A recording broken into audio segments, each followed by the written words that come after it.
Desde Miami, para todo el mundo, Ministerio Internacional de Enseñanza, La Palabra Revelada, y su pastor, Victorio García Barbón, presentan Firmes en la Gracia, para que el Dios de nuestro Señor Jesucristo, el Padre de la Gloria, os dé espíritu de revelación y de sabiduría en la palabra, para que puedan conocer la herencia a que nos ha llamado.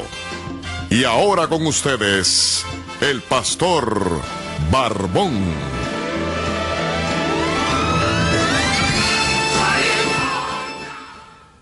Hola, soy el pastor Victorio García Barbón, dándote la bienvenida a otra sesión más del Pacto de la Gracia, ya bien sea que estemos llegando a ti a través de la televisión costa a costa en los Estados Unidos, incluyendo Puerto Rico y algunos países de Latinoamérica, o ya bien sea a través de el sistema de las embajadas del Reino de la Gracia, o bien sea una enseñanza que alguien pues te haya facilitado. Es un privilegio para nosotros poder contar con tu audiencia y te invitamos a comunicarte con nosotros. Tú notarás que nuestro ministerio no es un ministerio que te ofrece inclusive a través del programa que tú llames para ponerte en una lista de oración. No, nuestro ministerio es un ministerio de pedagogía, de enseñanza, para llevarte a que tú conozcas tu lugar en Cristo. Una vez tú conoces tu lugar en Cristo, tú no vas a tener necesidad de estar yendo a que nadie ore por ti, sino tú vas a entender que Dios te ha dado la capacidad, la unción, la autoridad, el poder, el señorío para tú poder declarar la palabra. En esta dispensación de la gracia dice que Dios nos ha hecho a todos reyes y sacerdotes para Dios su Padre. O sea, tú no tienes necesidad de que alguien vaya y te sople, te eche aceite, te ponga las manos, te tumbe al piso, te haga un fetichismo de eso para que tú recibas de parte de Dios, porque no es lo que dice la palabra. Marcos capítulo 16 dice ahí que estas señales seguirán a los que creen en su nombre. Y en su nombre estas señales seguirán a los que creen. Tú has creído, si tú has creído, esas señales te siguen. Ahí no dice que esas señales de echar fuera demonios, poner las manos sobre los enfermos, etcétera, etcétera, siguen nada más que a los pastores, ¿ves? Y yo no estoy hablando mal de los pastores, porque yo soy pastor, sino estoy enseñándote, estoy instruyéndote para que tú aprendas a depender de Dios y de la unción y no de la gente. ¿Estamos? Entonces estamos en una sesión de enseñanza. Espero que tengas tu Biblia en mano, tu cuaderno, que tomes nota y sigamos hablando de lo que nos concierne, del pacto de la gracia. ¿Por qué? Porque es el único pacto, escúchame, donde Dios paga un precio. ¿Qué te parece eso? Mira, todos los demás pactos, cuando el pacto de Adán y Eva, que ellos fallaron, y él hizo un pacto con Adán, que le iba a dar una ayuda idónea, y hubo cuerpo partido, sangre derramada. Dios le abrió una costilla ahí a Adán y le dio una mujer. Cuando el hombre fracasó, entonces Dios mató un animal y le hizo unos delantales de pieles. De ahí en adelante, cada vez que Dios hacía un pacto, ya fuera con Abraham, ya fuera con Moisés, ya fuera con cualquiera de los profetas, había sacrificios de animales. Salomón mató 10,000 bueyes en un día. Pero, querido hermano, cuando llegó al pacto de la gracia, Dios dijo: no quiero holocausto, no quiero sacrificio de ninguna clase, no quiero toro, no quiero becerro. Este pacto de la gracia lo voy a sellar con el Cordero de Dios que quita el pecado del mundo, y ofreció la vida de su Hijo. Jesús dijo: a mí nadie me quita la vida, sino que yo la pongo porque tengo el poder para volverla a tomar. Entonces, por eso Gálatas 2:21 dice: no desechemos la gracia de Dios, porque si la justicia fuera por la ley, entonces en vano murió Cristo. Entonces, cuando abrazamos la gracia, entiéndeme, estamos abrazando el sacrificio de Jesús, porque lo que produce este nuevo pacto fue el sacrificio de Jesús. Pero cuando rechazamos la gracia, estamos rechazando el sacrificio de Jesús, hemos creído en vano, hemos creído en obras, hemos creído en fetichismos humanos, hemos creído en rudimentos, en religiones que no nos llevan a ningún lugar y mucho menos a agradar a Dios. Lo que agrada a Dios en este tiempo es que tú reposes en lo que Él hizo y que por la fe en lo que Él hizo podamos vivir una vida de mejor calidad. Una vez más te recuerdo que para que no te deslices tienes que prestar más diligencia a lo que ya has oído, Hebreos 2.1. Y la semana anterior, o la clase anterior, hemos estado hablando de que Jesús nació bajo la ley, según Gálatas 4, verso 4, y en Hebreos capítulo 9, versos 16 y 17, dice que cuando hay un testamento, para que ese testamento tenga valor y vigencia, el testador tiene que morir, porque con la muerte del testador es que el testamento se confirma y el testatario o el beneficiario, pues entonces puede recibir todos los beneficios. Pero que ahí en Mateo capítulo 1, verso 18, dice que los evangelios narran el nacimiento y el desarrollo de la vida de Jesús. Entonces no puede de ninguna manera, yo presento eso ante tu consideración, de ninguna manera el Nuevo Testamento puede empezar en Mateo, porque ahí el testador estaba vivo todavía. Entonces tú considéralo, ¿dónde empieza el Nuevo Testamento, el pacto de la gracia? En Hechos capítulo 1, verso 10, que ya Jesús ha muerto y no es suficiente con morir, sino también ha resucitado. Y además de resucitado, se presentó a los discípulos durante 40 días con cuerpo glorificado, y no bastando eso, pues lo vieron ascender a los cielos para tomar su lugar como sumo sacerdote, como intercedor nuestro. O sea, tu intercesor no es el intercesor de la iglesia que dice yo voy a interceder por ti, no, ese se queda dormido mientras ora, a veces se lo olvida porque tiene problemas igual que tú, igual que yo, igual que todo el mundo. Tú tienes un intercesor. Mira, aquí lo dice en Hebreos.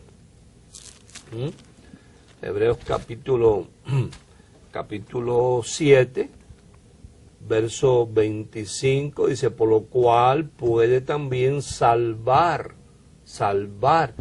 perpetuamente. ¿Qué es para ti perpetuamente? Para siempre. A los que por él se acercan a Dios, oído, viviendo siempre para interceder por ellos. O sea, Jesús no se duerme, Jesús no se cansa, Jesús no necesita listas de oración, Jesús no necesita que tú llames a la radio ni a la televisión y te pongan una lista. No, Él intercede siempre, oído, aun cuando tú estás durmiendo, aun cuando tú eres inconsciente de las cosas, aun cuando quizás tú estés un día en una mesa de operaciones anestesiado, Él está intercediendo por ti sin que tú se lo pidas. ¿Viste? Porque ese es el pacto de la gracia. Ahí comienza la gracia. Hechos capítulo 1, verso 10, ahí comienza, y ahí entonces lo que le corresponde a la iglesia es la dispensación del reino de la gracia. Entonces tú empiezas a entender esta palabra, tú empiezas a entender que el libro de los Hechos es un libro de transición, que tú vas a encontrar cosas ahí todavía de la ley, porque todavía la gracia no se le había revelado al apóstol Pablo. Y encontramos entonces el protagonismo de Pedro, de Santiago, de Juan, de los discípulos que eran fariseos, pero habían creído en Jesucristo y todavía dentro de la iglesia seguían circuncidando a la gente y todavía le estaban diciendo, allá en Hechos 15 aparece un problema entre esos apóstoles de la ley del tiempo de Jesús con Pablo, porque esa gente le estaban diciendo, aunque ya la ley había sido terminada y cumplida según la propia palabra, ellos todavía estaban diciéndole a la gente en la iglesia que si no guardaban la ley de Moisés y no se circuncidaban, no podían ser salvos. A lo que la palabra, ahí en Hechos 15 dice que cuando Pablo llegó y encontró esa situación dentro de la iglesia, tuvo una discusión no pequeña con Pedro, con Santiago y con Juan, porque estaban obligando a los discípulos por falta de conocimiento a seguir guardando la ley. Entonces eso pasa todavía hoy en día en muchos lugares por falta de conocimiento, porque no han conocido los tiempos que estamos en otro tiempo. Entonces, yo quiero que tú consideres hoy junto conmigo algo muy importante que produce la gracia, que se encuentra vamos a ir mirando ahí poco a poco, porque es algo, lo que te voy a compartir hoy estremece mucho las raíces religiosas de la gente, porque hoy lo que comparto contigo le quita mucha fuerza a el arma que usan muchos predicadores cada domingo para amenazar, condenar y manipular a la gente. En Juan capítulo 1, verso 29, dice así: el siguiente día vio Juan a Jesús, que venía a él, y dijo: he aquí el Cordero de Dios. Entonces ahí tenemos que detenernos e identificar que el Cordero de Dios ahí en letra mayúscula no es lo mismo que el Cordero de Salomón en letra minúscula. O sea, no estamos hablando aquí de un animal de 4 patas. Aquí el Cordero de Dios venía a hacer una función, diferente a la que habían hecho todos esos corderos de 4 patas en todos esos miles de años que fue establecida y estuvo en función la ley. ¿Qué hacía el cordero de 4 patas conforme a la ley? Bueno, Levíticos 16 dice que venía el día de la expiación. ¿Cuál era ese? Bueno, el día de la expiación es el día del sacrificio, donde cada cual traía un cordero, se lo llevaban al sacerdote, el sacerdote mataba, el sacerdote entraba al lugar santísimo con la sangre y el sacerdote intercedía delante de Dios por la gente. La gente no podía entrar. El único que podía entrar allí era Moisés cuando él quisiera o cuando Dios le ordenaba que entrara. El sacerdote una vez al año podía entrar con la sangre.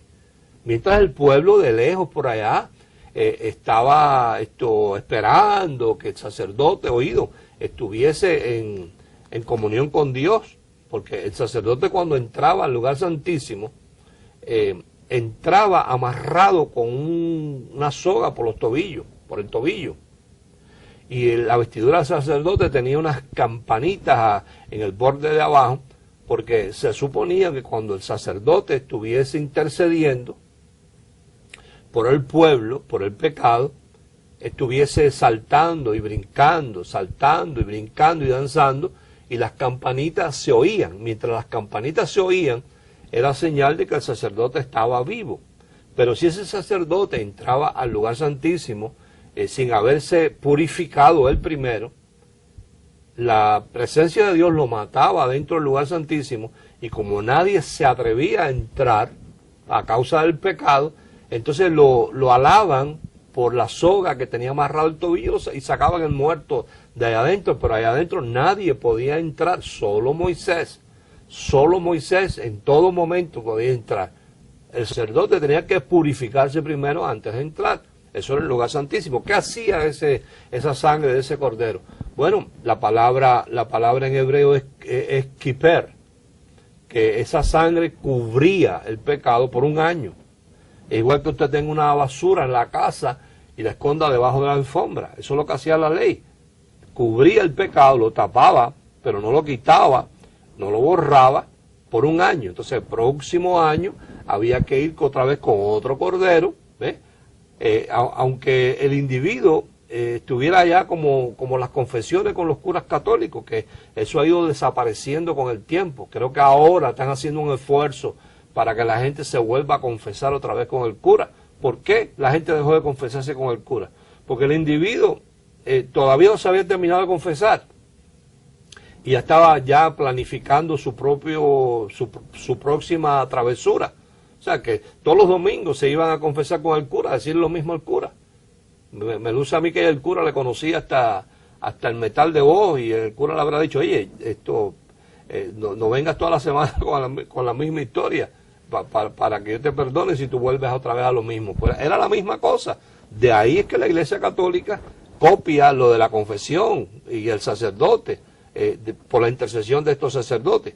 Pero entonces el plan de Dios ya era acabar con eso, que se terminara la ley.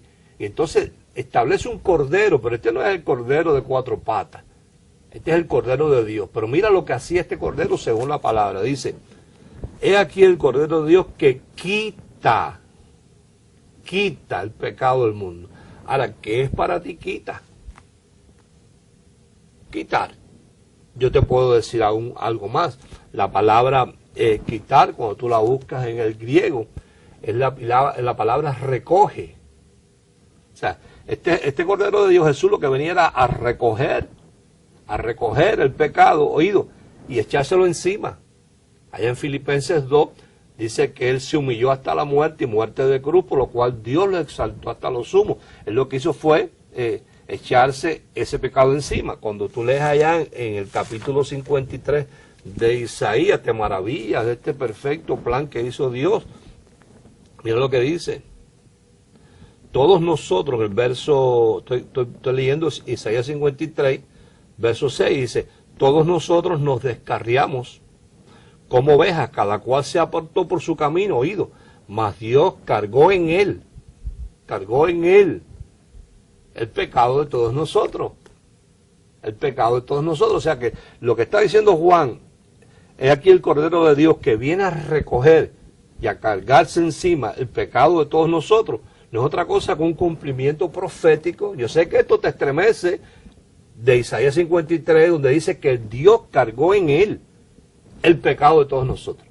Ahora, ¿para qué Dios hace eso? Bueno, porque si tú lees ahí en el verso 3 de Isaías 53, dice, despreciado y desechado entre los hombres, varón de dolores, experimentado en quebranto, y como que escondimos de él el rostro, fue menospreciado y no lo estimamos. Oído, ciertamente llevó él nuestras enfermedades, sufrió nuestros dolores, y nosotros lo tuvimos por azotado, por herido de Dios y abatido, mas cargó en él el pecado de todos nosotros, mas él herido fue por nuestras rebeliones, molido por nuestros pecados.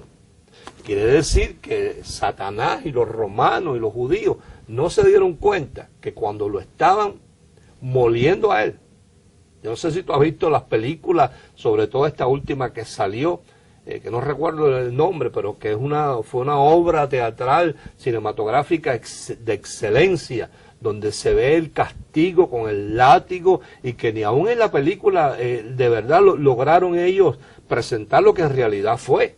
Porque el látigo que usaron para Jesús era de 3 tiras de cuero, con unos pedazos de huesos afilados en las puntas, que se enredaban en el cuerpo, y cuando lo alaban, traía todo ese tejido con él. La característica de este castigo era que era un experto el que hacía esto. O sea, no podía tocarle sus partes de los testículos ni la parte del cuello, porque le producía la muerte. Y el asunto era que sufriera, no que se muriera. El asunto era que se muriera desangrado, podrido, hecho toda una llaga, todo hinchado, todo con un tétano, todo febril, o sea, que sufriera el dolor. Entonces, lo que ellos no supieron en el mundo espiritual es que cuando estaban moliendo a Jesús, estaban moliendo el pecado. Al matar el cuerpo de Jesús, estaban matando el pecado. Pastor, ¿estás seguro? Pero si te lo acabo de leer en Juan 1:29, es aquí el Cordero de Dios que recoge, se lo carga encima, de manera que cuando a él, dice ahí que Dios cargó el pecado de todos nosotros sobre él, molido fue por nuestros pecados. Cuando lo molieron a él, molieron el pecado, y cuando lo mataron a él, mataron el pecado. Pastor, ¿tú estás seguro? Bueno, yo te voy a llevar a, por ejemplo, Primera de Pedro capítulo 4, Primera de Pedro capítulo 4, verso 1, mira, dice, puesto que Cristo ha padecido por nosotros en la carne, nosotros también, armados del mismo pensamiento, pues quien ha padecido en la carne, terminó con el pecado. Yo presento ante tu consideración qué cosa es terminar con una cosa. Terminar es terminar. Pero pastor, ¿lo dirá en otro lugar? Bueno, vamos a ver. Aquí en Hebreos dice así, mira. Hebreos 9, verso 26. De otra manera, le hubiera sido necesario padecer muchas veces desde el principio del mundo, pero ahora, en la consumación de los siglos, se presentó una vez para siempre por el sacrificio de sí mismo para quitar de en medio el pecado. Para quitarlo de en medio el pecado. ¿Te lee otra? ¿Quieres otra? Te voy a leer en Romanos capítulo 6. Verso 17 y 18 dice: pero gracias a Dios que aunque erais esclavos del pecado, habéis obedecido de corazón a aquella forma de doctrina a la cual fuiste entregados, y libertados del pecado, viniste a ser siervos de la justicia. Ahora, ¿cuál es la forma de doctrina a la cual a ti y a mí nos entregaron? Es la doctrina de la gracia. ¿Por qué? Porque mira lo que dice Romanos 6, verso 14. Porque el pecado no se enseñoreará de vosotros, pues no estáis bajo la ley, sino bajo la gracia. Te acabo de leer Romanos 6, 14. Ahora, tan pronto tú te metes otra vez a la ley, entonces el pecado sí tiene fuerza sobre ti. Pero cuando tú te metes en la gracia, tú aceptas lo que hizo Jesús, quitó el pecado del mundo, tú estás libre de pecado. Por supuesto, volvemos a lo mismo, que enseguida las mentes religiosas empiezan: ay, lo que le estás dando es libertad a la gente para que peque. No. De aquí en adelante tú eres libre del pecado, pero tú eres dueño de tus actos. Dice la palabra ahí mismo en Romanos capítulo 6, que no presentes tus miembros como miembros de iniquidad, sino como miembros de justicia. Y te termino leyendo en Romanos 5, verso 17, dice: pues si por la transgresión de uno solo reinó la muerte, mucho más reinarán en vida por uno solo, Jesucristo, los que reciben la abundancia de la gracia y el regalo de la justicia. Bueno, se me acabó el tiempo. Yo sé que estas son cosas nuevas para muchos de ustedes, pero bueno, te puedes comunicar con nosotros y accesar nuestra página, que ahí hay cantidad de mensajes en el archivo, hay escritos, hay en mensajes en YouTube. Y bueno, como siempre te invito a que cada domingo a las 11 de la mañana nos accese en nuestra transmisión en vivo. Será hasta una próxima ocasión. Te recuerdo que todo lo que tú necesitas es la gracia de Dios, porque la palabra dice: bástate mi gracia. Adiós. Ahora usted puede conocer los misterios de la sangre de Jesús y sus poderosos beneficios. Seguramente, usted solamente ha oído hablar de la sangre que Jesús derramó en la cruz del Calvario. Pero ¿sabía usted que Jesús derramó 7 sangres de 7 partes diferentes de su cuerpo para liberarnos de 7 maldiciones distintas, y que fueron derramadas en lugares distintos y no solamente en el Calvario? Llame ahora y obtenga esta maravillosa serie de enseñanzas sobre los poderosos beneficios de la sangre de Jesús. Más de 18 horas de enseñanzas sin editar, que prometen cambiar su vida para siempre. Reciba revelación de cómo ser libre de la agonía mental y la depresión a través de la fe en la sangre. Aprenda a ser libre del pecado para siempre. Reciba revelación cómo ser sano de cualquier enfermedad y otros. Oferta especial, $60. Incluye manejo y envío, 18 horas de enseñanza. Más, reciba con su orden el libro gratis Reclamando Nuestra Herencia en Cristo. Llame ahora. Los 7 poderosos beneficios de la sangre de Jesús. Llame ahora. Ahora, usted puede obtener los libros escritos por el conocido autor, el Pastor Barbón. Más de 50 títulos libres de tradiciones religiosas y rudimentos de hombres, tales como Vino Nuevo en Odres Nuevos, Reclamando Nuestra Herencia, Una Iglesia Prisionera, Ministros Competentes de un Nuevo Pacto, Bástate mi Gracia, Una Segunda Gracia y otros. Llame ahora al teléfono que aparece en pantalla. Además, su bestseller, Predestinados para la Sobreabundancia. Llame ahora. Ahora usted puede conocer los misterios de la sangre de Jesús y sus poderosos beneficios. Seguramente, usted solamente ha oído hablar de la sangre que Jesús derramó en la cruz del Calvario. Pero ¿sabía usted que Jesús derramó 7 sangres de 7 partes diferentes de su cuerpo para liberarnos de 7 maldiciones distintas y que fueron derramadas en lugares distintos y no solamente en el Calvario? Llame ahora y obtenga esta maravillosa serie de enseñanzas sobre los poderosos beneficios de la sangre de Jesús. Más de 18 horas de enseñanzas sin editar que prometen cambiar su vida para siempre. Reciba revelación de cómo ser libre de la agonía mental y la adhesión a través de la fe en la sangre. Aprenda a ser libre del pecado para siempre. Reciba revelación cómo ser sano de cualquier enfermedad y otros. Oferta especial, $60. Incluye manejo y envío, 18 horas de enseñanza. Más, reciba con su orden el libro gratis Reclamando Nuestra Herencia en Cristo. Llame ahora. Los 7 poderosos beneficios de la sangre de Jesús. Llame ahora. Ahora, usted puede obtener los libros escritos por el conocido autor, el Pastor Barbón. Más de 50 títulos libres de tradiciones religiosas y rudimentos de hombres, tales como Vino Nuevo en Odres Nuevos, Reclamando Nuestra Herencia, Una Iglesia Prisionera, Ministros Competentes de un Nuevo Pacto, Bástate mi gracia, Una Segunda Gracia y otros. Llame ahora al teléfono que aparece en pantalla. Además, su bestseller, Predestinados para la Sobreabundancia. Llame ahora. Ahora usted puede conocer los misterios de la sangre de Jesús y sus poderosos beneficios. Seguramente, usted solamente ha oído hablar de la sangre que Jesús derramó en la cruz del Calvario. Pero ¿sabía usted que Jesús derramó 7 sangres de 7 partes diferentes de su cuerpo para liberarnos de 7 maldiciones distintas y que fueron derramadas en lugares distintos y no solamente en el Calvario? Llame ahora. Tenga esta maravillosa serie de enseñanzas sobre los poderosos beneficios de la sangre de Jesús.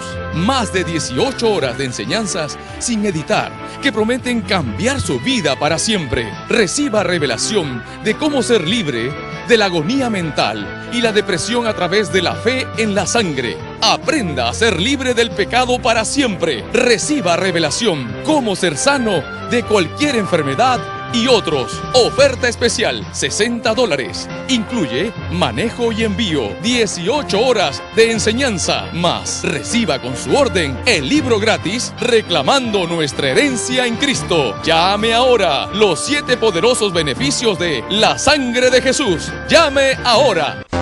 El Ministerio Internacional de Enseñanza, la Palabra Revelada, presentó Firmes en la Gracia. Gracias por su sintonía.